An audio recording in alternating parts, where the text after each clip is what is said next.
Oftentimes with movies or TV shows, we're given a certain perspective through which we see the world. The struggle of a single parent, the life of an immigrant, the totally relatable trials of being a successful single 30-something living in a high-rise condo and realizing that it all doesn't matter if you don't have love. You get the idea. One of the things I appreciated most about the Netflix original series Stranger Things was how it wasn't just about kids or about some lone police chief, but instead gave us three distinct perspectives on the same event, namely the whole Demogorgon 11 upside down thing, and the different ways that these groups interpret what's happening around them. As everyone is no doubt aware by now, Stranger Things is more or less an amalgamation of E.T., The Goonies, any given teen horror flick, and The X-Files. But what that really means is we get a chance to see how, for example, the adults from the X-Files world would interpret the world of the Goonies, or how the teens from, say, Scream would fare in the E.T. universe, and so on.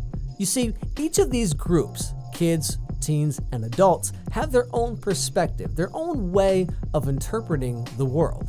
The world of kids is mainly run by imagination. A kid's world is small, but explained in broad strokes, with oftentimes unpleasant details being left for a later time. This means kids have to fill in the gaps using their imagination or whatever information they happen to have available. In this case, Dungeons and Dragons and comic books. So to them, a demogorgon appearing from a shadow world or a little girl having superpowers, it's not really that surprising. I mean, of course she can throw a car with her mind. Why not?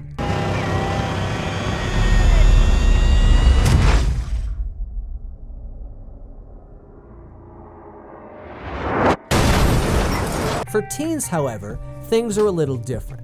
The world of teenagers is largely run by emotions. When teenagers, become teenagers, a lot of new variables get added to the equation. You start to figure out who you are as a person, how the world works, and maybe most important, how you fit in with everything. And until you figure this out, you're left feeling kinda lost. You know that all the magic you thought made the world go round doesn't actually exist, but you're still not sure what should take its place, leaving you confused, angry, scared, worried, and so on. And then as you get older, your world is more based on logic. Not only do you know that magic isn't real, the world is solid, and more often than not, dreams don't come true, but you understand how things work. You've more or less found your place in the world, and your routine is pretty much set.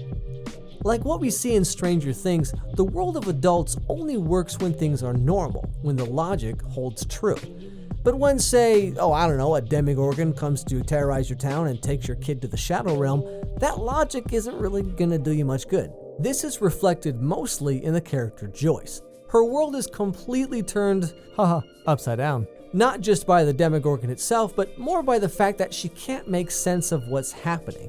Her world is run by logic, and now that logic is basically thrown out the window. When we take a look back at the kids in the show, however, they take things a lot better.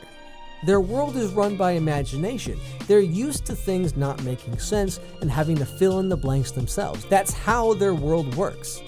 Now, season 2 of Stranger Things gives us a look at, a lot of things, but one big part of the plot is how the kids and teenagers of the story grow up and mature in a world where demogorgons and girls with magic powers exist. Nancy, realizing that they can't just sweep what happened to Barbara under the rug, or that her feelings for Steve are superficial at best, shows us how her world is moving from an emotion-based one to a more logic-based reality.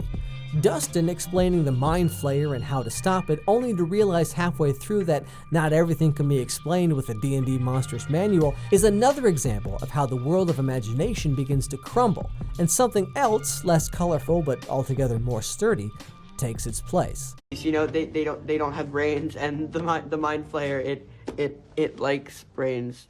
It's just a game. It's a game. The sparsely shown but still very important journey of Eleven herself is pretty much literally her journey towards embracing her emotions. While she used to hide her feelings for fear of what might happen, after meeting her long-lost sister and reenacting like every Michael Jackson music video, she learns to use her anger to amplify and ultimately control her powers. These powers shift from something she has into something she utilizes, and as a result, the way she sees the world changes with them. This shift from imagination to something else is in a way summed up perfectly by Nancy when she dances with a downtrodden Dustin who had just been rejected by all the other girls at the dance, even with his Farrah Fawcett hairspray. Girls this age are dumb, but give them a few years, and they'll wise up. You're gonna drive me nuts. You think so? Oh, I know so. Growing up means a lot of things. While the world itself, for the most part, stays the same, how you see and interpret the world changes drastically from one phase to the next. The world of magic and monsters gives way to angsty emo poetry and finally lands you, hopefully, somewhere you want to be. But even in the solid, magicless world of adulthood, there's always room for a little imagination.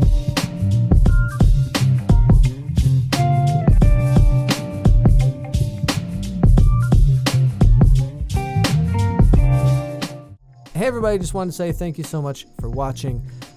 I just got back from a month-long trip around the southwest of the United States, so I haven't even touched a computer in like over a month. So for me, coming back and then jumping right into making a video while being extremely jet-lagged was a bit of an experience. I don't recommend it personally, but I hope you enjoyed it all the same. Now, I liked both Season 1 and Season 2 of Stranger Things, although Season 2, in a lot of ways, it just felt like it was retreading a lot of the same stuff in a way. It was just, instead of one demogorgon, now there's 10 demogorgons, plus some big dude who does whatever. Although, like I said in the video, I did appreciate how it lets us look at how do these kids and adults and teens, how does everyone grow up and mature, and how do they live in this world where there is an upside down shadow world and there are demogorgons all around. And there is a girl who has magic powers. Like, how do you grow up in this world where everything you thought was real and logical isn't anymore? So I did appreciate that aspect, although episode 7 was unexpected, shall we say. If that's what the show's going to be from now on, I guess it depends how they handle it, but I guess that's one of the big things is Season 1, one of the big draws was you had, kids, teens, and adults, and the kids was like the Goonies and like I said in the video, as these kids get older, now they're, 13, 14, going to be 15 years old. Season 3, they're all going to be teenagers. So this one aspect, this entire aspect of the whole like Stranger Things phenomenon about kids and teens and all that, like there's going to be no more kids, everyone's just going to be teenagers, which could work, but then it's just going to be like Riverdale in the 80s in a way, so it's like I do wonder how they're going to take the show forward, and as the kids grow up and we lose like an entire third of the appeal of the show, how is that going to be handled later on? With this video, I wanted to do kind of 80s analog kind of vibe. I wanted to kind of mix and match some of the things that I've done in previous videos and try and do like a different way of doing things I've done before. So I hope you enjoyed it. Tried some new things, tried some old things. But anyway, I hope you enjoyed it. Don't forget to subscribe and click that notification bell because, YouTube doesn't really share videos all that much. And I'll see you all next week. Have a good one.